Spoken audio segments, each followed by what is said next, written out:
puis des atouts indéniables, une végétation dense, très belle, très généreuse, et puis la rivière qui borde de chaque côté l'île.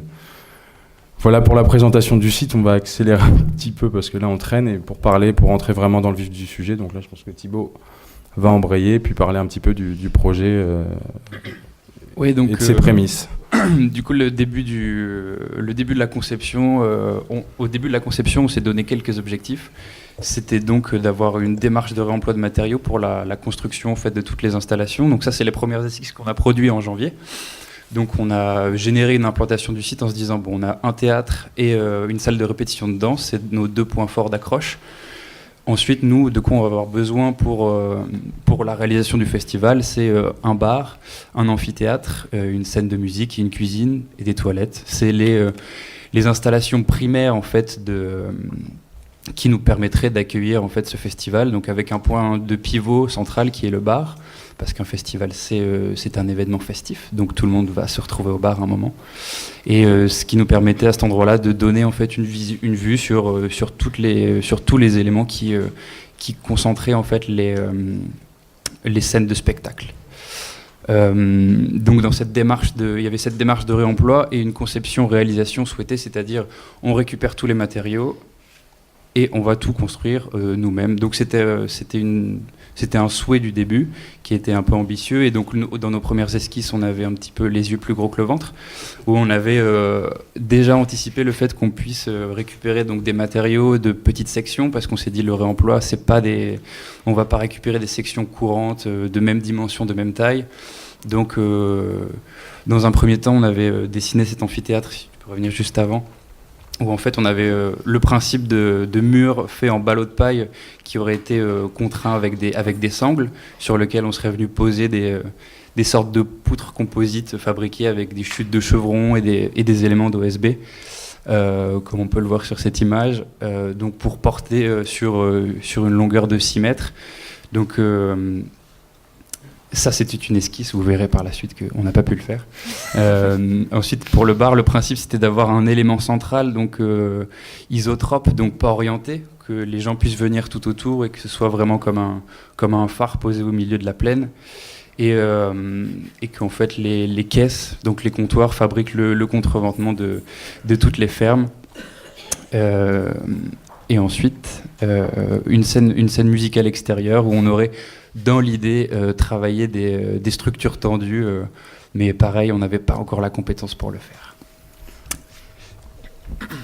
Donc, en parallèle de cette phase d'esquisse, donc il y a une phase qui a été mise en place, qui est inhérente et fondamentale à la méthode de conception par réemploi, c'est la récupération de matière.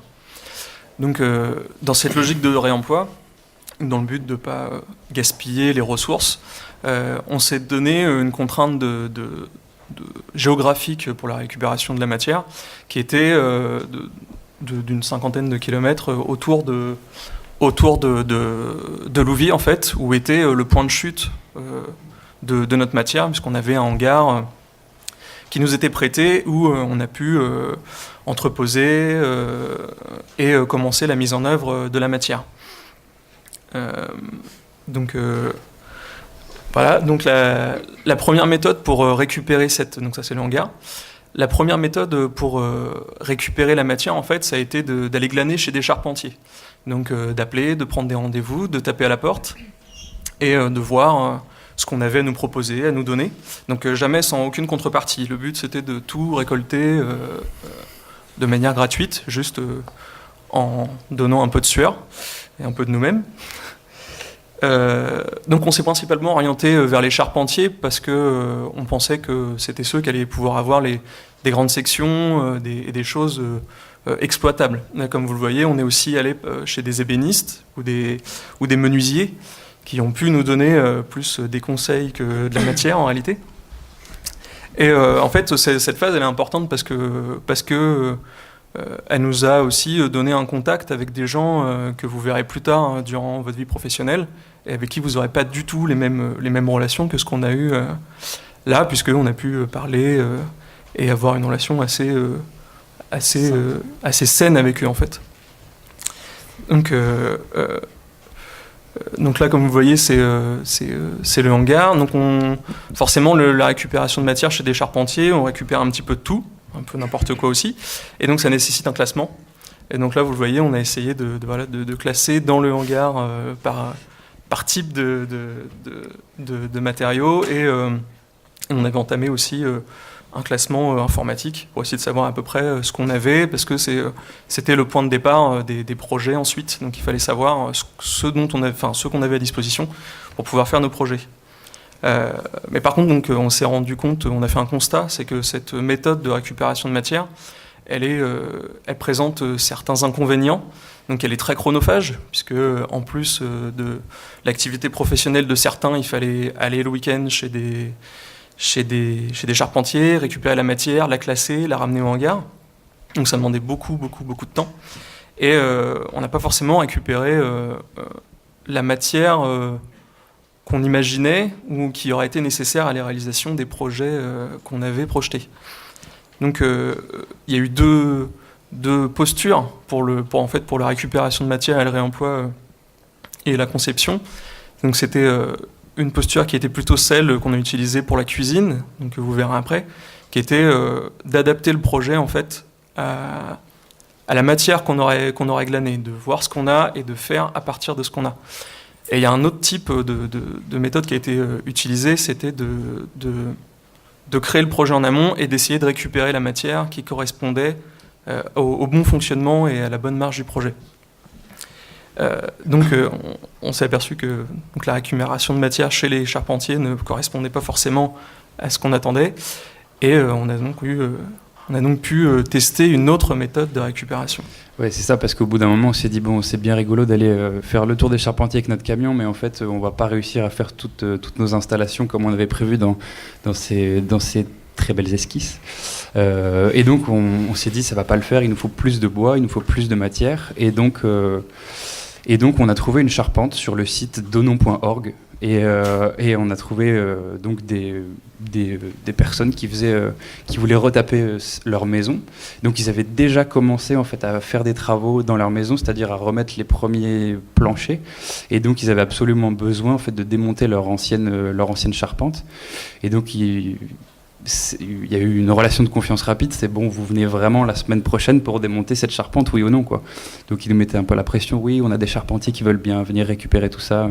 Donc on s'est dit non, vous inquiétez pas, on est là vendredi prochain pour le week-end de 3 jours en mai, je crois que c'était un pont en mai. Et donc il a fallu trouver 10-15 personnes qui soient dispo pour venir pour démonter cette charpente. Et nous on n'avait aucune idée en fait dans quoi on s'embarquait, parce que on a dit ouais, on est motivé, on espère récupérer beaucoup de bois, mais on n'a pas du tout les compétences. Nous on connaît SketchUp et AutoCAD, mais monter sur une toiture, il y avait certains qui avaient le vertige, donc c'est sûr que c'est un peu compliqué. Et donc dans un premier temps on a retiré toutes les tuiles mécaniques. Donc ça a été assez rapide dans la journée, on se les faisait passer et on les chargeait dans un camion. Et ensuite, à partir de là, on a enlevé tout le chevronnage. Ensuite, il y avait qui était relativement dans un bon état. Et ensuite, on a enlevé les poutres. Donc il y avait des grosses faîtières et des poutres intermédiaires qui étaient en chaîne, donc des éléments bien lourds qui ont été finis à être coupés à la tronçonneuse. Et puis toutes les pannes de plancher aussi qui ont été découpées à la tronçonneuse, qui étaient ancrées dans les murs. Donc en termes de sécurité, c'était un peu risqué, mais donc on a fait vachement gaffe de faire en sorte que personne ne se blesse, parce que voilà, c'est du bénévolat, c'est une responsabilité personnelle, mais pour nous c'était pas juste engager nos amis dans un chantier risqué. Donc tout s'est relativement bien passé, on n'a pas eu de problème, et en fait en 2 jours à 15 on a tout démonté.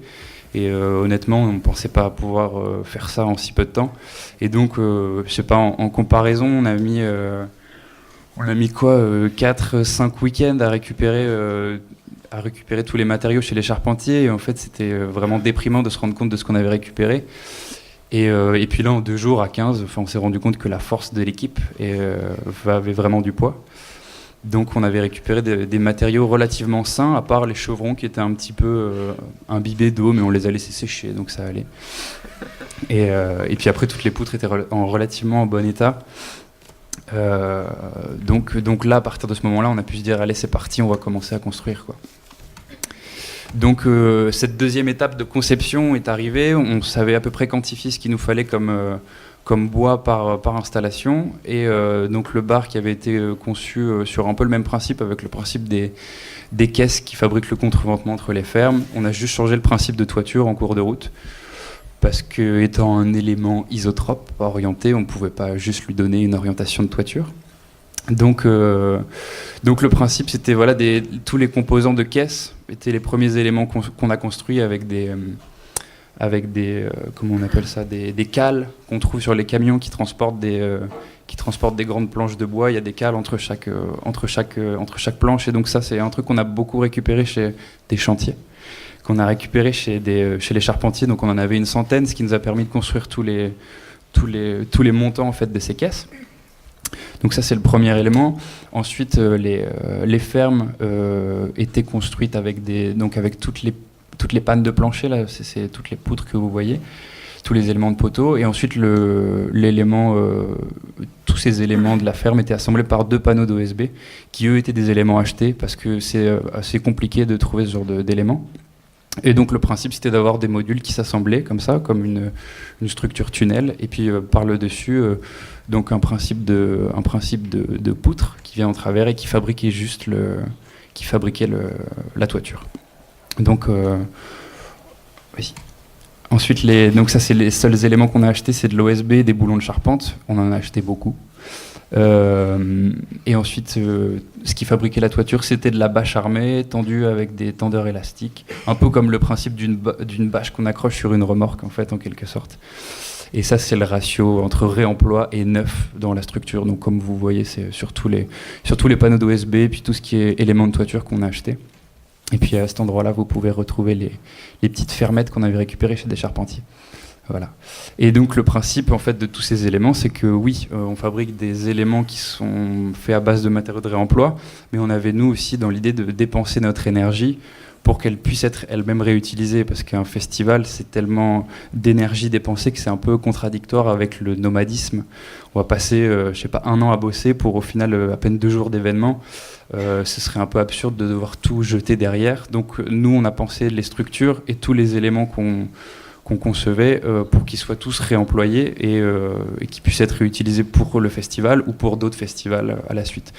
Donc par exemple, le bar rentre, lui, en tout cas sur SketchUp, dans un volume d'un utilitaire de 12 mètres cubes.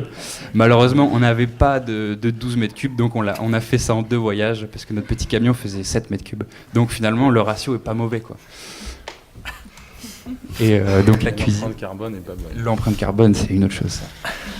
Donc ça c'est le projet de cuisine, donc on l'a appelé la cuisine, mais en réalité c'était plutôt un lieu de service en fait, puisqu'il n'y avait pas de préparation pendant le festival à cet endroit-là, puisqu'il y a un temps dans le festival où tout s'est arrêté pour laisser la place à un grand banquet en fait, où nous bénévoles on a pu se réunir avec nos familles, les gens qui étaient venus nous voir et tous les autres gens du festival, et donc c'est à cet endroit qu'a été servi en fait ce banquet. Donc là, c'est le projet fini. Donc c'est une vue du projet tel qu'il a été fait, tel qu'il a été réalisé. Donc, et là, on voit 2 vues en fait de l'esquisse, donc du projet, et du projet réalisé. Donc c'est ce qui est intéressant sur la cuisine, c'est que, comme j'ai dit tout à l'heure, c'est un projet qui a pas eu de réelle esquisse en amont de la récupération de la matière. Ce qui fait qu'en fait, le projet est un peu plus rudimentaire que sur le bar. Donc on a un système de ferme en triangle avec un plateau au milieu qui est en fait de l'OSB posé sur des bastings. Et le petit point technique de la cuisine, c'est sa toiture en pente inversée, en fait, tendue par des câbles.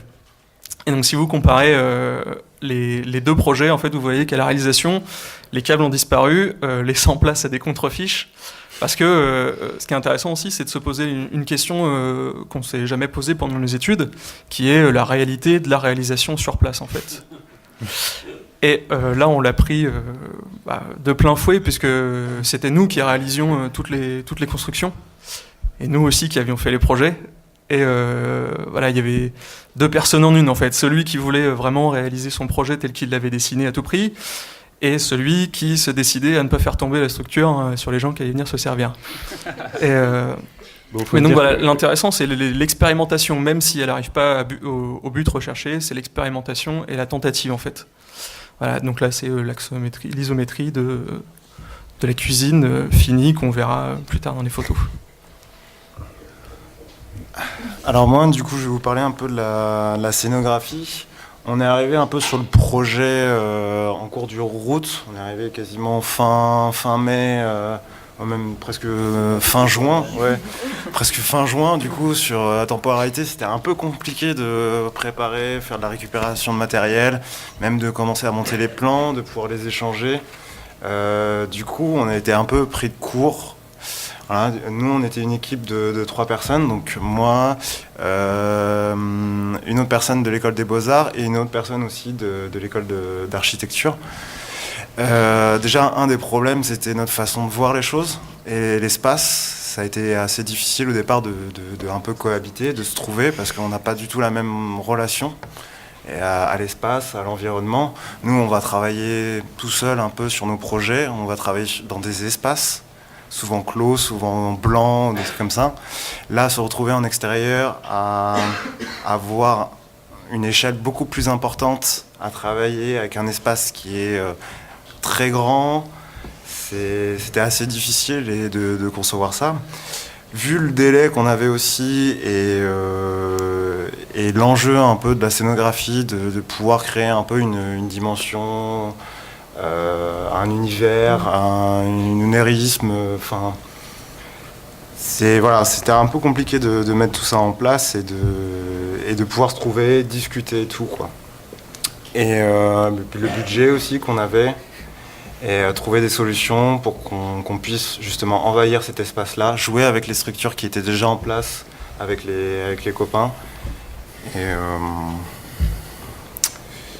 voilà, en gros, de toute façon, et après, on parlera un peu plus des détails. Ouais, donc pour la construction, une fois qu'on a eu récupéré tous ces beaux matériaux, on s'est dit qu'il fallait quand même les requalifier en partie, parce qu'il y avait notamment pour le projet du bar, il y avait certaines dimensions qui avaient été exigées. Donc il fallait qu'on requalifie un peu ces matériaux, qu'on retire beaucoup de clous en fait dans certains endroits, notamment dans tous les chevrons. Et donc voilà, cette étape de préfabrication dans notre hangar où on a bossé globalement, le bar nous a pris à peu près 12 jours en comptant la requalification des matériaux et leur préfabrication. Donc en fait c'est pas énorme 12 jours, mais finalement étalé sur 2 mois, quoi. Donc là c'est les caisses que vous pouvez voir. Et voilà le hangar en cours de travail. Donc c'est vrai que l'organisation au sein même d'un atelier de travail un peu forain, c'est sacrément le bazar, et c'est vrai que c'est